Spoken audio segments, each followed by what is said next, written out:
the Swords of the Serpentine RPG, and giant shark movies. Stay tuned.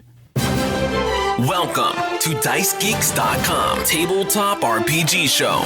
Level up your RPG campaigns by filling yourself with stories and knowledge. Explore topics from archaeology to film history to writing to literature and much, much more. This is DiceGeeks.com Tabletop RPG Show. Welcome to the show. My name is Matt and I am your host. This is the podcast where we become better game masters and role players by filling ourselves with stories and knowledge. Hey guys, if you haven't had a chance to check out some of the resource books that I create, head over to dicegeeks.com right now and check some of those out. Also, you can find my books on Amazon and drivethrurpg.com. Just search for Dice Geeks, all one word, or the Book of Random Tables, and you will find a whole bunch of resources that will help you have more fun at the gaming table. Now, guys, my interview today was awesome. It was just a pleasure to get to speak to my guest. So here's the interview now. My guest today is a tabletop RPG designer known for Timewatch and Swords of the Serpentine, Kevin Kulp. Kevin, welcome to the show. Thanks so much. It's so good to be here. Oh, no problem. It's my pleasure. How were you first introduced to tabletop role-playing games? 1978 summer camp. Somebody showed me one of the first published D&D modules. I had no idea of context. I had no idea of the game, but I was utterly fascinated by it. And then I went home and had really no idea like what the adventure went to or what it was named or anything else. And I think in 1981, high school, somebody said, "You've got to come join this D&D game." The teacher who's the head of it, Mr. Lincoln, he's got a magic ring that causes diarrhea. And I didn't know what that meant, but I thought that was too weird and too cool not to go track down. And so I showed up and never left. That is an interesting magic item. I don't think I've thought of that one. Well, I'll tell you, Matt, I put a ring that causes diarrhea or abdominal distress in every campaign I've run since then. So I'd like to think that I'm continuing to sort of live his dream. Okay, well, there you go. Yes, and satisfying teenage humor as well, right? Yeah. No, that's awesome. And then did you kind of stick with D&D for a while, or did you eventually branch out into other systems? So I played D&D pretty consistently, or ran D&D pretty consistently, until I hit my first Gen Con, which I think was 1989. And I showed up. I showed up at a table where they were running Call of Cthulhu, and I had no idea sort of what it was or what it was about. And then the guy next to me had their character go insane, screamed, and jumped into my lap. And after that, I was pretty sold. Since then, one of the things that I love about conventions and about sort of one-shot gaming groups is it gives you a chance to try any number of different game systems you wouldn't play at home. Since early 2000s or so, we really branched out from just D&D. I ran a 16-year-long D&D campaign and played in someone else's that was just as long or longer. But we interspersed with that was lots and lots of other games. Yeah. Wow. 16 years? 16 years. The same campaign? Same campaign. Same players, same characters. I am blessed by very stable players, I think is what it comes down to. I actually just finished 2 10 to 11 year campaigns that were running concurrently. Same game world, different players, but same deal, right? Same players the whole time. Just a delay. They were supposed to be much shorter because I realized that, I'm going to die in the middle of a campaign at some point that I can probably run more before then, but it was planned to be a 5-year game, so I figure ending in 10 or 11 years, like I'm still doing better than I did before. Wow. So like at the end of 16 years, were the characters like level 4,000 or something? They were like 20th level. We probably advanced more slowly than the game rules expected. Yeah. Oh, wow, that is something else. Now, did you kind of when you went to that D&D club, did you start running games pretty quickly, or did you play for a while before you started running? So the first game I ever tried to run was Expedition to the Barrier Peaks, right? The old AD&D module that is set in a spaceship. And I remember this very clearly because it was a summer afternoon and I was with my best friends and his brother, and I got them into the module and I was so excited. I've been looking forward to this for like months. And a robot rolls up and they realize that they're in a science fiction adventure instead of D&D. And they said, nope, we're leaving. I said, you're what? He goes, we're leaving. I said, the door closes. He goes, well, we wait. And so, they had a fight, and 6 hours later, the door opened back up, and there was this awkward silence. And somebody said, "You want to go to the beach?" And I didn't DM for another probably 6 months after that. But it's okay; it still happened. Oh gosh, I guess that says something if your players aren't expecting the setting to switch or something on them. Okay, actually, the funny thing is, Matt, it's actually a really good lesson that I'm glad I learned early, which is if you are trying to do something that the players aren't into, trying to shove that down their throat because you have some kind of vision of what the game's supposed to be is a really bad idea. It's not my game; it's everybody's game. So yeah. Yeah, absolutely. And some people, don't want some sci-fi in their fantasy sometimes. Totally justified. Yeah. So now, since you've been running games for so long, and of course, a 16-year-long campaign, what are some of your kind of key game, pieces of game master advice? So I think one of the things that I believe really strongly in, and I've codified it into my latest game, Swords of the Serpentine, is the idea of giving players as much narrative control as you possibly can. I first sort of got this idea, I think, from Robin D. Laws's Feng Shui, which is the Hong Kong action movie style game, where players really have quite a bit of discretion in describing the world and describing what their abilities look like. And, their job is basically, you might be rolling an attack, but your job as a player is to make it as cool as you can. And so nowadays, I really take that to extreme, where a player will ask me a question, hey, what does this look like? And if I don't have an answer that I really care strongly about, I just say, you tell me. One of my players considers that very lazy GMing, but I love it. And the reason I love it is because I have to do a lot less heavy lifting as a GM. And the players, because they're doing the narrative creation themselves to a certain extent, remember it more clearly. And if they want a chandelier to swing on, then by God, they can put a chandelier in there, right? That's totally fine. But it makes the whole process, even in a game which requires a GM, a lot less one-sided.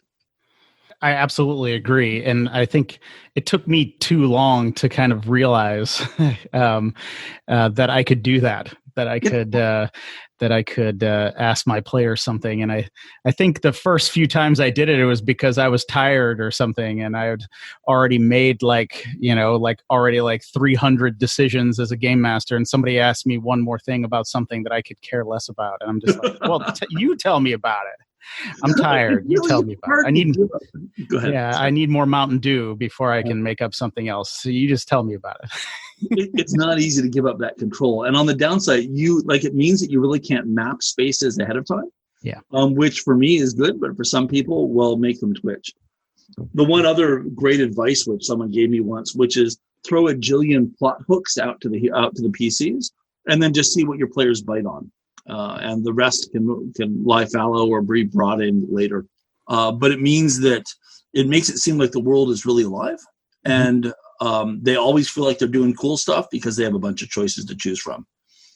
Yeah, I couldn't agree more as well. That's pretty much how I've, now run pretty much all of my games. I most recently, though, I ran Curse of Strahd because I hadn't run a published adventure in a really long time. But usually that is pretty much what I do. I just throw out a whole bunch of stuff and see what they're interested in and then kind of run with it. And I know that can take experience. Of course, I've been running games since I was 9. So it can, it can be scary the first few times you do it. I know. And I don't know. It's just, to me, it just seems like that is just a surefire way to keep me interested because I don't know exactly what they're going to pick, and the players because they're picking the exact things that they are interested in. Oh, I think you absolutely just hit the nail on the head. Like, one of the reasons I've never experienced GM burnout is because I do my best to make sure that I'm being surprised by things just like the players are. Mm-hmm. So if I don't know exactly what's happening next, I'm not going to get bored by it. Yeah, absolutely. That was something I realized. Of course, I wrote a little book called The No Prep Game Master. I saw that. Oh, thanks. Kind of talking about some of the things that I had learned. And back in the day when I was a teenager and I would try to plan out everything, besides just running my players down the rail, I was bored sometimes. I started getting bored and I was getting burnt out. And so going the no prep kind of approach, just, it just keeps me always just keeps me on my toes and asking my players questions, because, you just never know what they're going to say and you never know what they're going to do. And you can just stay fresh and stay creative and have fun with it, because I just don't know how the session's going to end tonight. And so it's going to be fun for all of us. The funny side effect, Matt, is that my game prep time, I think for first and second edition and even into third edition D&D, I probably spent as much time prepping the game as we did playing it. And nowadays, if my game prep goes over 15 minutes, I am shocked. So it makes it at least a little bit more free time at a time when I really need that time. I'm pretty much in the same kind of boat there. If I do prep before a session, I'm just looking up a couple monsters, sure, or, a few things that I have, a few rules or something that I've forgotten, or, because a lot of the situations and scenarios, I'm just going to throw some things out there and see what happens and then kind of roll with it. For sure. And I know, like I said, that kind of comes with experience. Do you have any advice for somebody to get used to that other than just like jumping in with both feet? Sure. The internet is a glorious thing. Like when you can pull up something like 5e.tools, which has basically every single D&D rule in it, and check things quickly on the fly. Mm-hmm. I think probably the best thing, which I figured out the hard way, is that reskinning monsters is really easy and requires no work. So instead of fighting a troll, if they're fighting some kind of hideous centipede thing that continues to keep healing itself as they get hit, they're not going to immediately be pulling out fire and acid. But you're just using the game stats of a troll. It just looks completely different. And reskinning monsters like that, or magic items for that matter, is one of the best ways I've found to add flavor with almost no extra work. I know I use sometimes, I'm going to botch the name, but I think it's Kobold Fight Club Encounters. Oh, yeah. Okay, sure. Yeah, it's just a website for any listeners out there. It's just a website where you can just type in your number of your characters and their levels, and you just get either an easy or a moderate or a deadly encounter for them in Dungeons & Dragons 5e monsters. And I'll just use that sometimes on the fly during the session. Well, that is fantastic. There was a time when I was, no computers at the table and no phones at the table. And I ended up writing Timewatch, which really sort of leans into the idea of needing to do research or wanting to do research on Wikipedia while you're playing. Mm-hmm. But in a time of pandemic, when everyone's on their computer anyways, having tools like that is seamless. Yeah, absolutely. Now, we've been talking about you playing, but then at some point you took the plunge into game design. What led you to do that? So back in around the early 2000s or so, for quite some time, I helped run the D&D news website EN World, which is owned by Russ Morrissey. Posting his Pirate Cat, I was one of the administrators there for probably, 10, 12 years, something like that.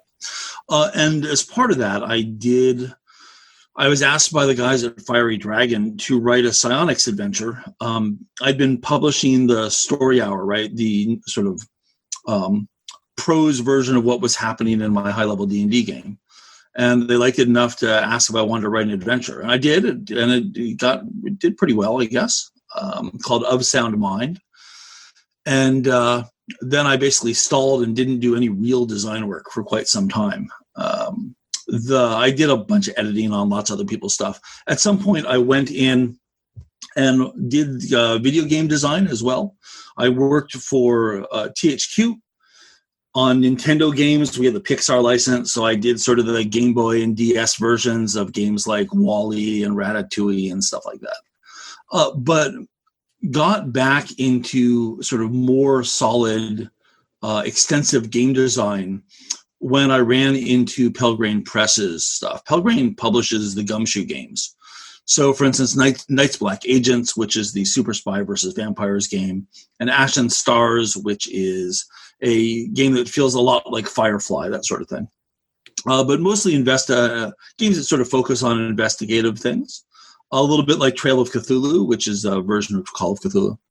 And I've done a couple of games and a whole bunch of ancillary products from them now. You know, I'm just wondering, like some of your titles like Timewatch, what kind of drew you to time travel? So there was a game called Timemaster back in the mid-90s, which was a completely delightful game with a pretty rough rule set, right? Like many games were back in the mid-90s.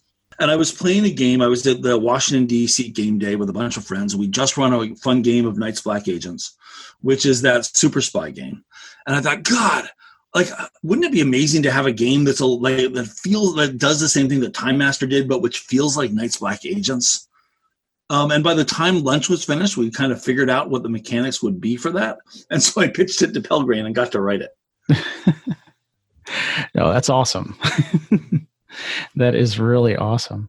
Now, you know, with time travel, though, I just find it, you know, and you were saying that you had kind of designed it to be used like with computers at the table, so people would have to, you know, research Wikipedia. Not have to, right? But if you needed to, like, that wouldn't be a horrible thing. Yeah. No, I think that's just. I think that's an interesting concept because, I mean, this is a little side, but it's just like if everybody's looking at their phone anyway, why don't you give them something about the game to look at their phone about instead of checking Facebook or something? Well, here's what I love about time travel, and to actually answer your question that you asked me, is that one of the things that really drives me in games, and this I think is sort of wrapped into all of my work, is that I'm really interested in what the consequences are of player action and the way that what the heroes do changes the world around them. Mm-hmm. And so that makes it sort of a natural fit for time travel. And I'll give you a feel for one of the adventures that I wrote. There's spoilers here, but that's all right. So in in Timewatch, you play agents for the organization Timewatch. You're basically time cops whose job it is to keep history on track.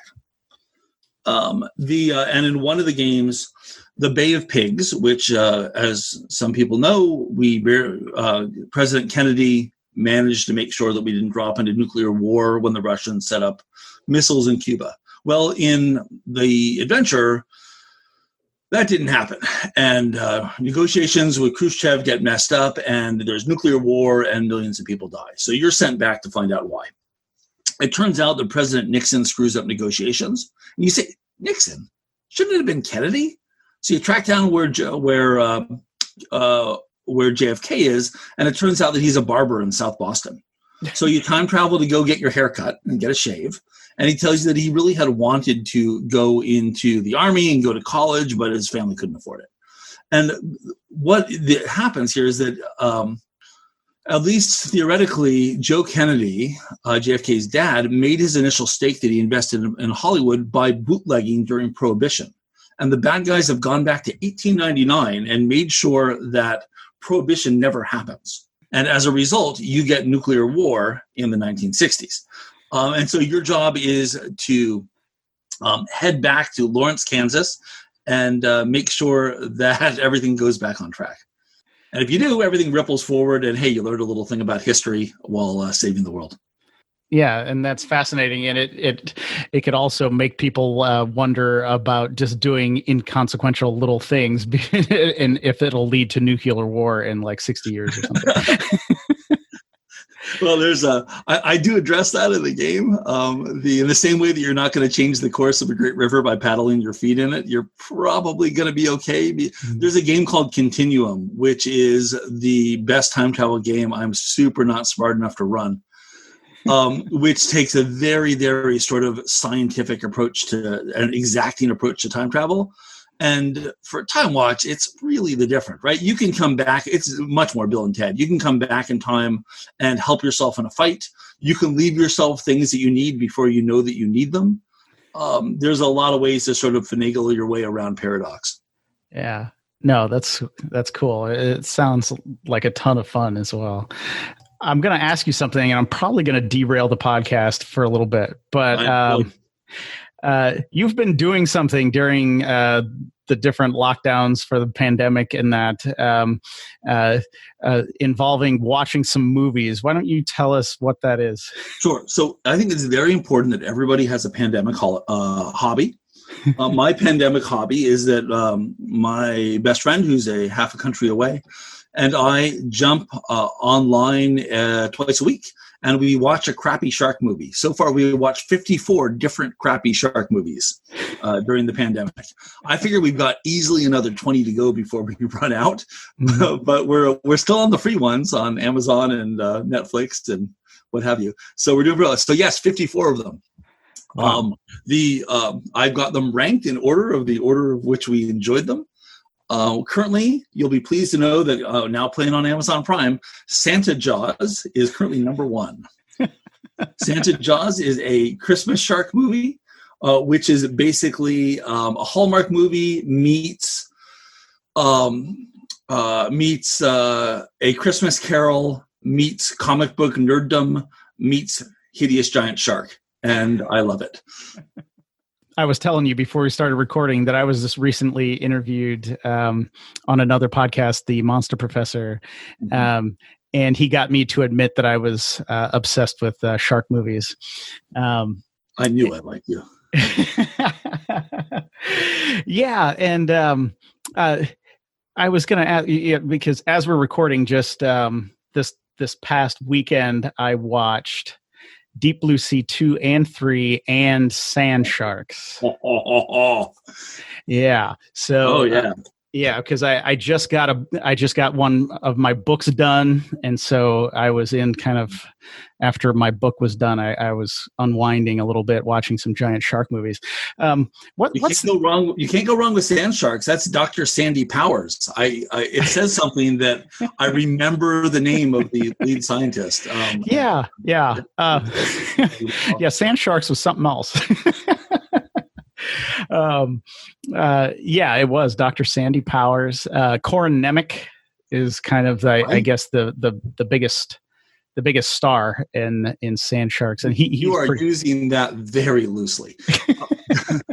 Well, he certainly is the most well-known actor because. Oh, right. Okay. Yes. Because obviously from Stargate SG-1 would be where I'm most familiar with him, and what was it? Parker Lewis Can't Lose, I guess, going way back. But I wanted to ask, so obviously I have a problem with giant shark movies. Actually, one time, my wife, I told my wife, I said, hey, I'm thinking about watching this movie. You won't like it, so I'll watch it on a night when we're not doing anything together. And she's like, oh, what number comes after Sharknado? Oh dear. And I'm like, no. It's not like that at all. And she was like, oh, what movie is it? And I was like, it's The Meg. But I mean, there's a shark, but it's not Sharknado, whatever, number. What's the appeal? What's the appeal of shark movies? So for us, the appeal of shark movies is making fun of them. Mm-hmm. We sit there on chat, whether we're using sort of Amazon Prime's built-in watch party or and Netflix has one as well, though I don't remember the name of it. Teleparty, maybe? Something like that. Or even just sitting there on Google Hangouts and basically spend the entire movie dissecting it, making fun of it, being snarky. And that, let's be honest, right? Shark movies is sort of the delivery mechanism, and the actual joy is getting to spend time with somebody whose company you really enjoy, doing something that makes both of you laugh. That said, right, there you can't go wrong with a good shark chomping. But yeah, I think that's not really the main point. Okay. I don't know what that says about me because I watch them alone. Oh, well, okay. Well, you are. I am. You may want to talk to somebody. Yeah. But having said that, last night we watched Raiders of the Lost Shark, which is really dreadful. It came in at number 51 out of 54 in the order of did we like them or not. By the same guy who made Ouija Shark, which is about a ghost shark summoned by a Ouija board that was made for $300 Canadian. But yeah. Yeah. Well, sadly, I haven't seen either of those, and I haven't seen Santa Jaws yet. I actually just saw it. I just saw it pop up on Amazon like a week or so ago. I guess after I was watching several shark movies, they started trying to feed me more, as it were. Sorry about the pun there. But. It is by a director. The director is a woman named Misty Talley, who's down in Louisiana. And this, like her movie Ozark Sharks, which is the only shark movie I've ever seen that has no plot holes in it. It's like there's so few of these things that are actually pretty cleverly written and pretty cleverly directed by someone who understands cinematography that when they show up, I like to jump on them. Yeah.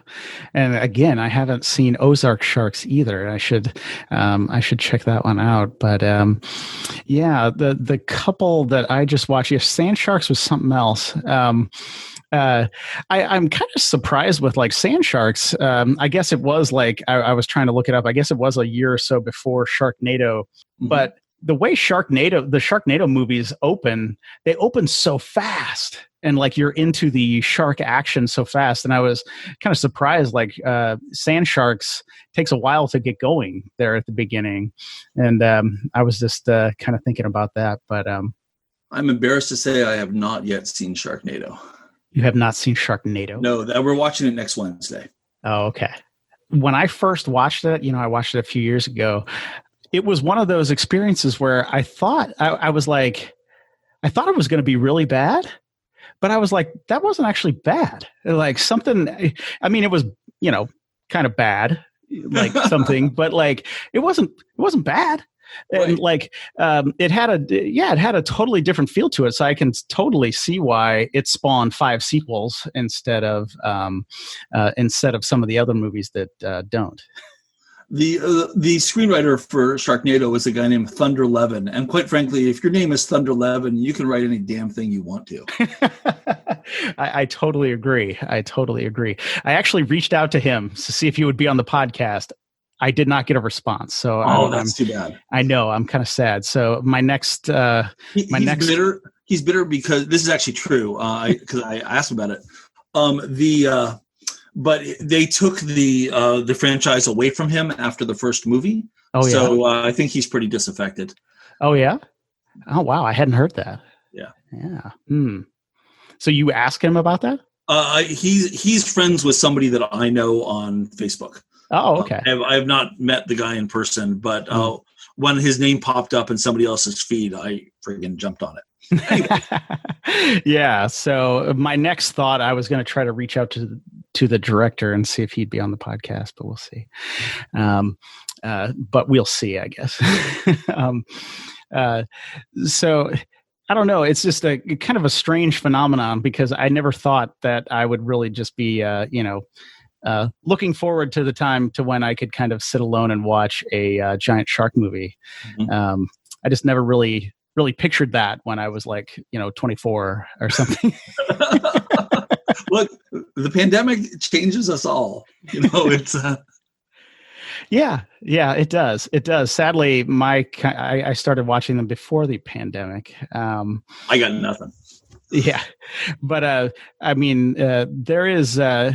I don't know exactly what it was, but I would have to imagine that Deep Blue Sea that came out in 1999 kind of really kicked off the modern craze, and kind of combined with Anaconda that was a couple of years before that, kind of led right into the Sci-Fi Channel producing kind of their own original movies, I think, and seeing that there was still a market for some of those kind of creature features.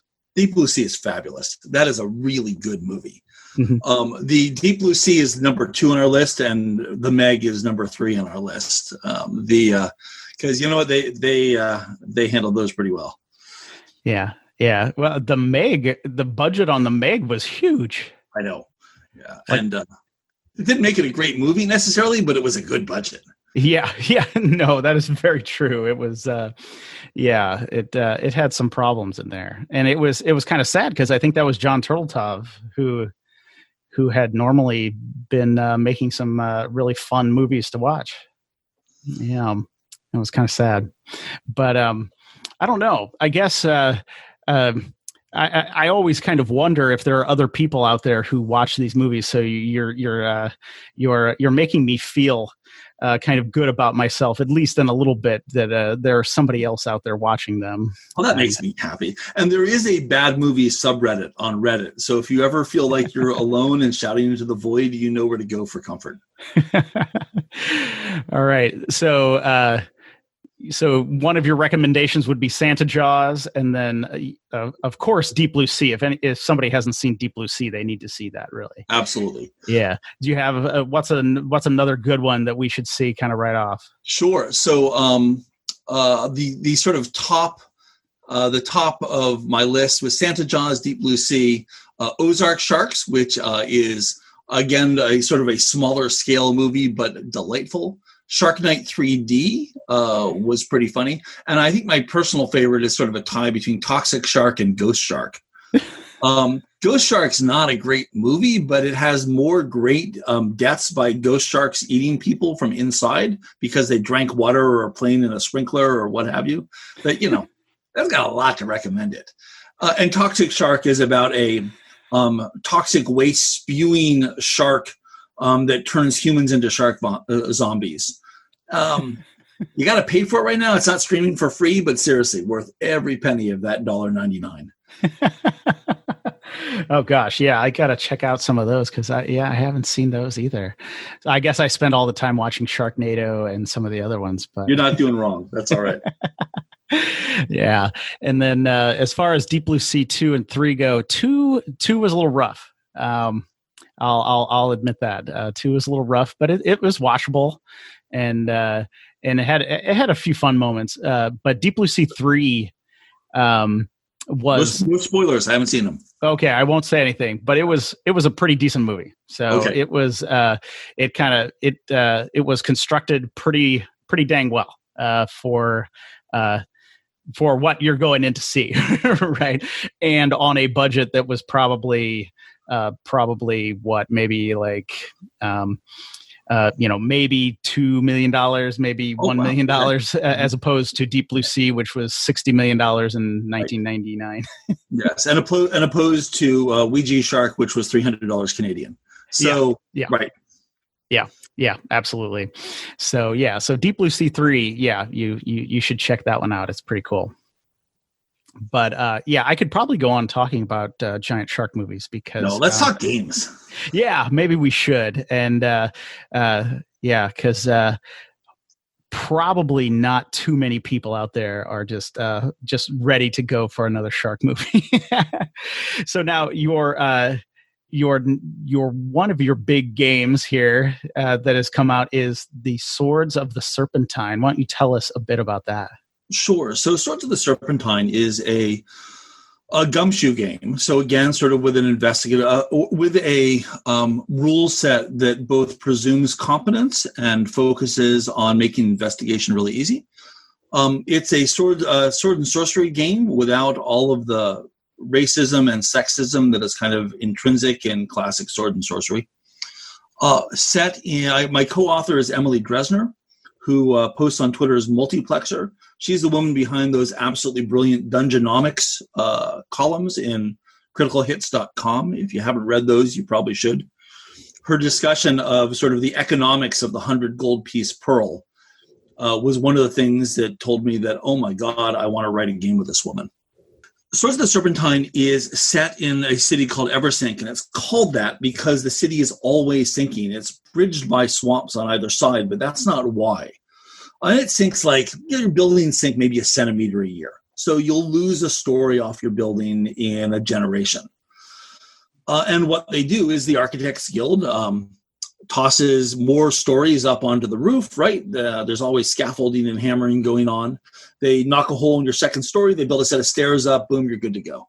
But what that means, because the city is about 1,000 years old, is that there are scores of stories of buildings that are underground. There are whole buildings that have simply sank out of sight over the decades, and they're still underground there someplace if you know how to get to them.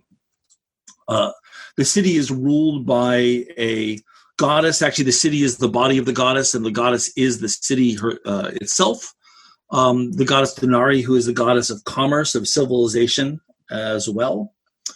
And so it's a major trading hub. It's a little bit like medieval Venice, or Camor from The Lies of Loch Lamora, or Ankh-Morpork from Discworld. And one of the things we wanted to do was have a very strong focus both on social combat, which the game supports, and also on politics. So the mechanics make sure that you are allied with at least two political factions in the city, such as the City Watch, or the Thieves Guilds, or the Ancient Nobility, or the Merchants, or what have you. And not only can you get information about them when you're going on adventures, but you can manipulate those groups to do favors for you. You also have at least one group that's opposed to you as an enemy. And so your adventures end up being these sort of really fun, classic sword and sorcery adventures that are also tied in with the goings and happenings in the city itself around you, where what you end up doing in an adventure ends up changing the politics and changing the city going forward. Obviously, there is a lot to that. Why did you really want to tackle kind of the political angle? Oh, I love this stuff. So I think it goes back originally to Sir Terry Pratchett's Ankh-Morpork in Discworld, where if you look at Discworld books, you absolutely have these sort of factions, where the Wizards of Unseen University are a faction, and the City Watch is a faction. Lord Vedenari, who runs the city, is a faction. The Trolls are one. The Dwarves are one, right? And most of his best books, I would probably argue, are the different groups going head-to-head against each other as people try to work out a common solution. And I wanted to capture something that's like that. And one of the things I really love about Gumshoe is the basic rules system was originally written by Robin Laws. And Gareth Ryder Hanrahan, who's been on your show, and Ken Hite as well, and a few other folks have been lucky enough to get to play in that sandbox. But those rules support this kind of political manipulation really well. What would maybe some examples of characters be in? Sure. So the game basically splits you up. Quick thing about the game. So the way the Gumshoe works is you've got your general abilities, which are, like fighting, how you fight, and athletics and stealth and burglary and stuff like that. But it also has investigative abilities. And your investigative abilities are, they will always get you information if there's information to be gotten. You never need to roll a die. You never need to spend a point. If there's a clue, you're going to get that clue.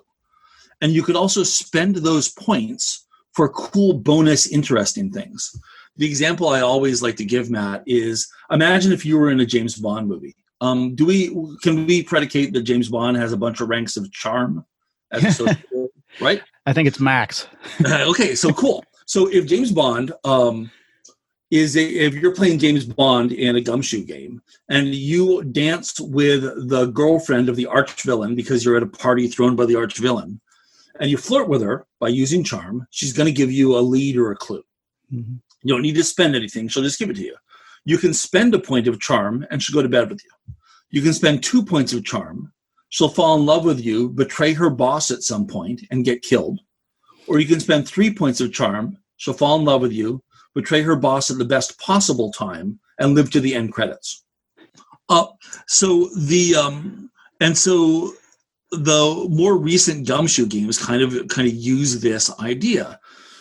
In Swords of the Serpentine, you've got your social abilities, which are things like intimidation and charm and nobility or servility or taunt in order to make a bad guy and basically monologue their secret plans to you.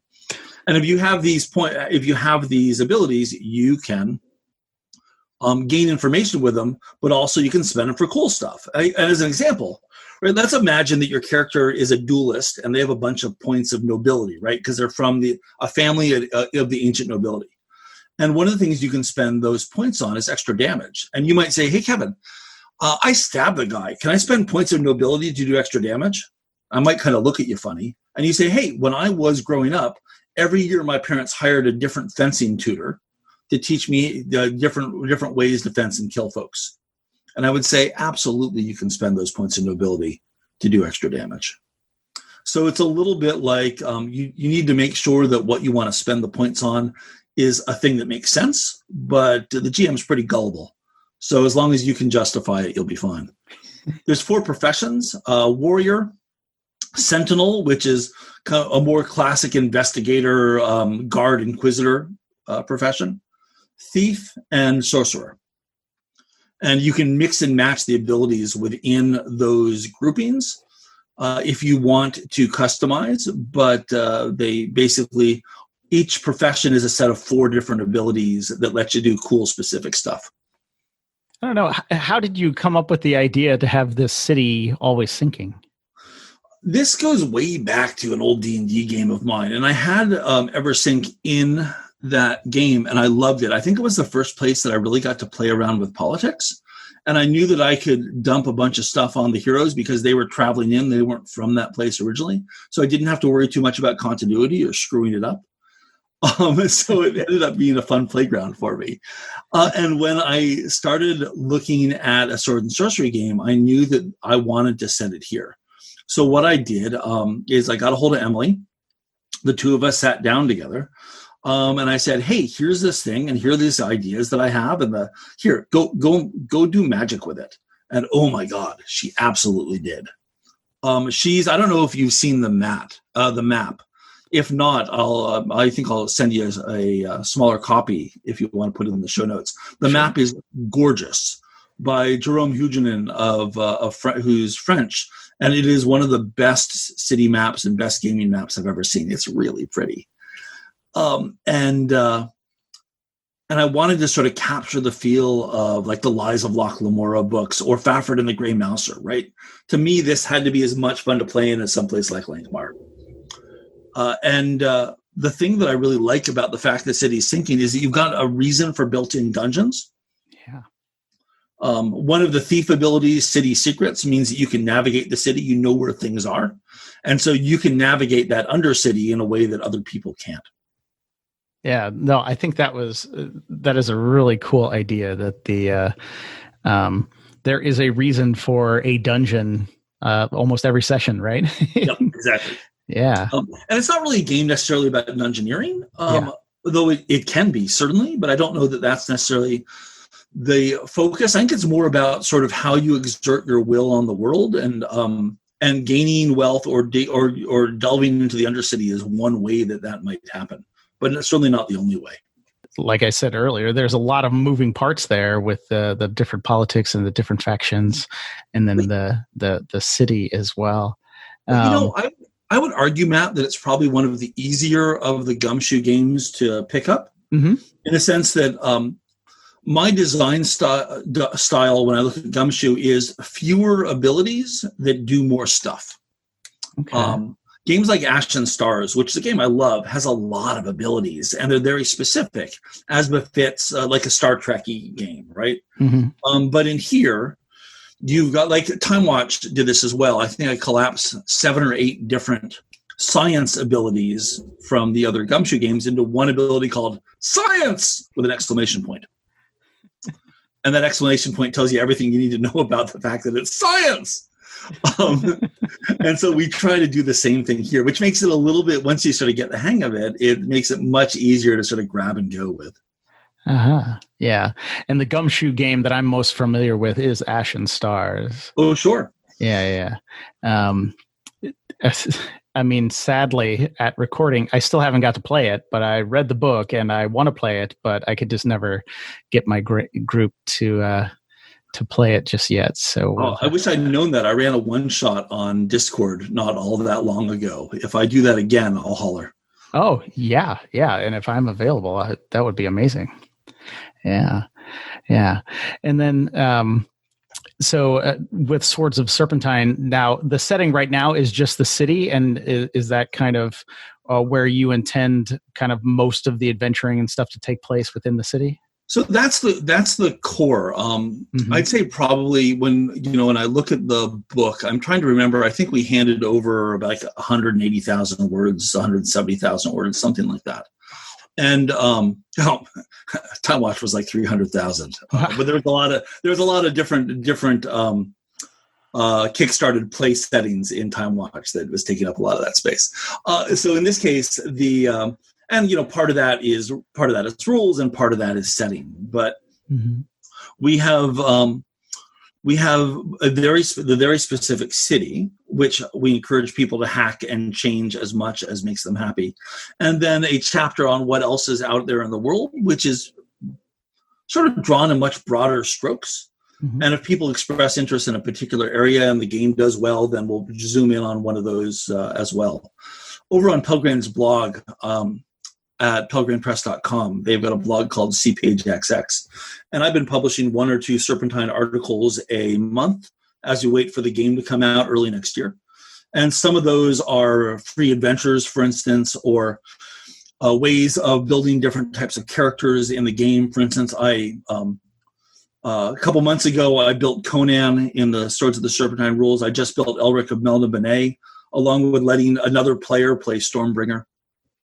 But I've got an article coming out in December looking with a sort of small town, deeply wooded setting for lower powered games that someone can use if they want to try starting the game with kind of small town politics instead of big city politics.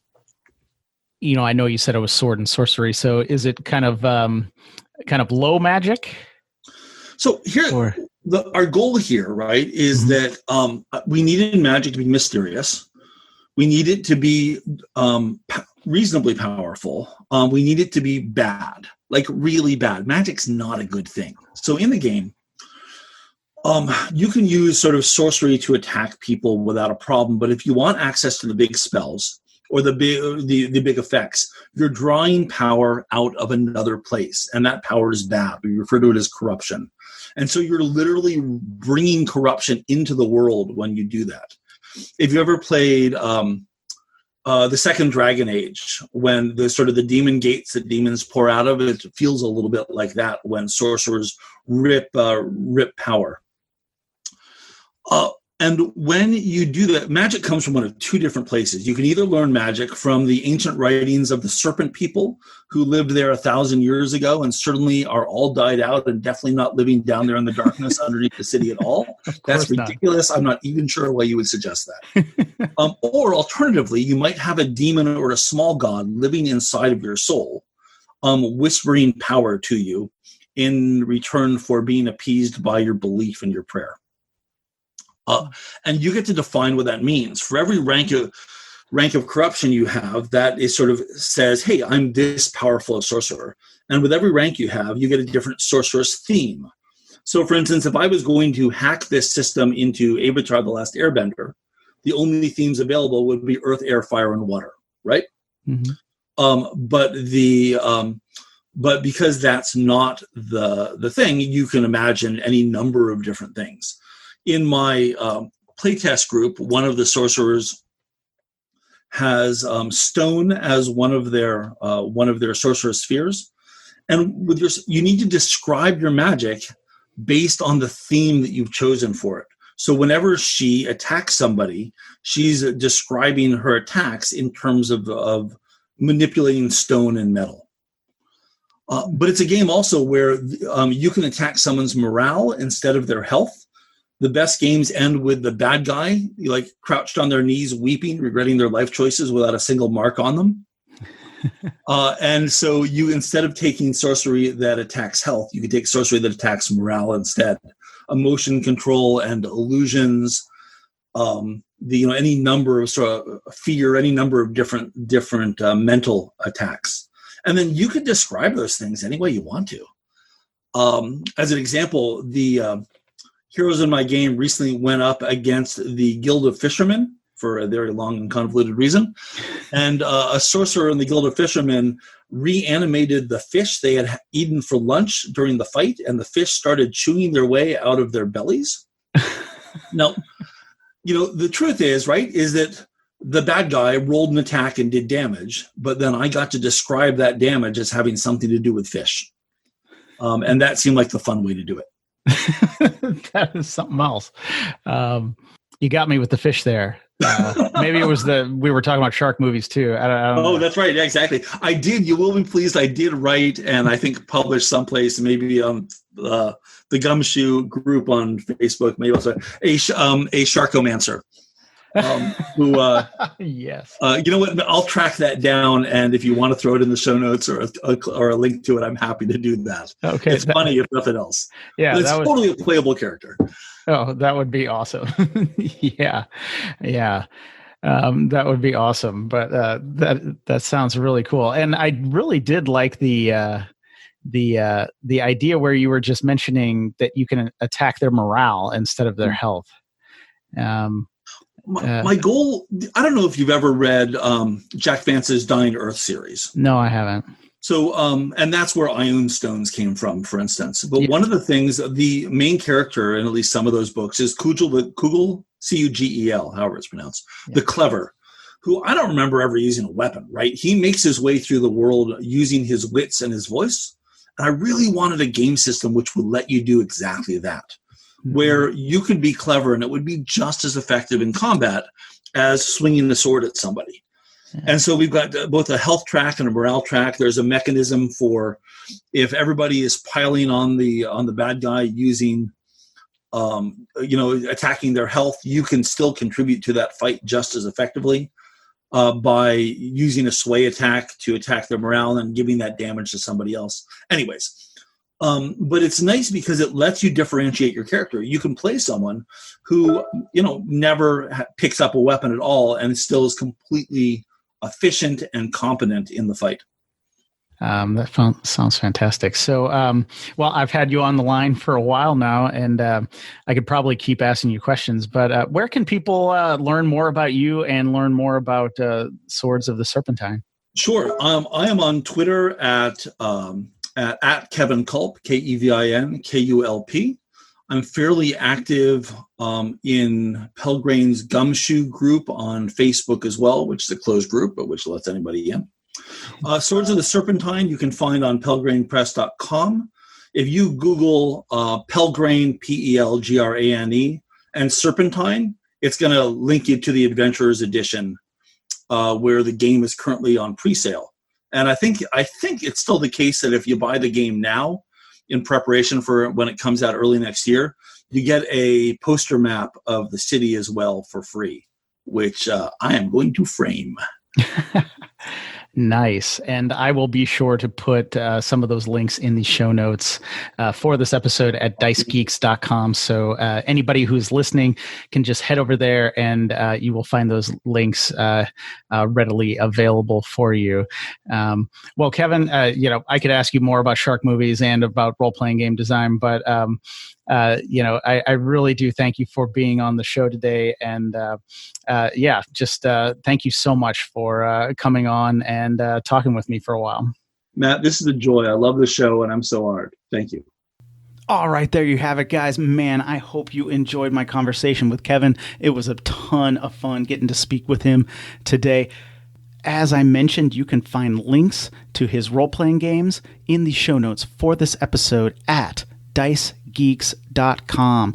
I strongly urge you to go over there right now and check out some of his games. They are awesome.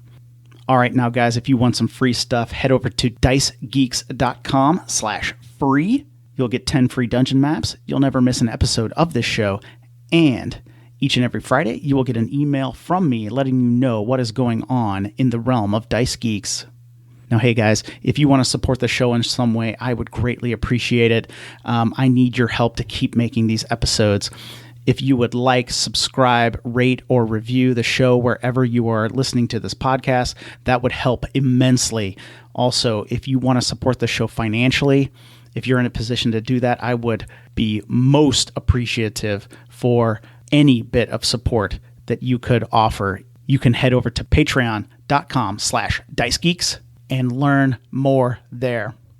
All right, as always, I thank you so much for listening. And until next Wednesday, keep gaming.